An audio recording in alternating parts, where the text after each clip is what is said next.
সংক্রান্তি চলে গেছে, আমি তাও পিঠে করছি, কারণ বলেছিলাম যে একদিনে আমি সবকিছু পিঠে করতে পারবো না।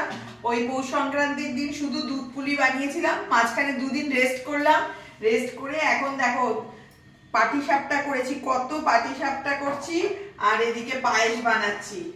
মানে একদিনে সত্যি আমি পারি না করতে, কারণ ওদিকে তো আবার মানে কি রান্না বান্নাও করতে হয়। তো একদিনে করে কি হবে, সবকিছু একসাথে খেয়ে, আলাদা আলাদা খেলে অনেক ভালো। তো যাই হোক, আমি এখন পাটিসাপটার মধ্যে দেখো আমি খোয়া ক্ষীর দিয়েছি, খোয়া ক্ষীর দিয়ে, এই ক্ষীরটা বাড়িতেই বানিয়েছি আমি, এটা দিয়ে পাটিসাপটা করবো, কারণ নারকেল কেউ পছন্দ করে না আমার বাড়িতে খেতে। তো যাই হোক, পাটিসাপটা মোটামুটি কমপ্লিট হয়ে গেল, পায়েস হয়ে গেল, ছেলে খেয়ে গিয়ে আমাকে সার্টিফিকেটও দিয়ে দিয়েছে যে মা দুর্দান্ত হয়েছে খেতে। তো যাই হোক, তোমাদের সাথে সবকিছু শেয়ার করি, তাই এটাও শেয়ার করলাম যে আমি এখন পাটিসাপটা বানাচ্ছি আজকে।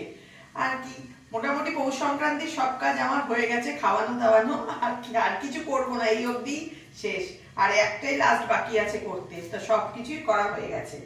তো ঠিক আছে, চলো আমি এখন এই লাস্ট এটা আছে বাকি করে নিই।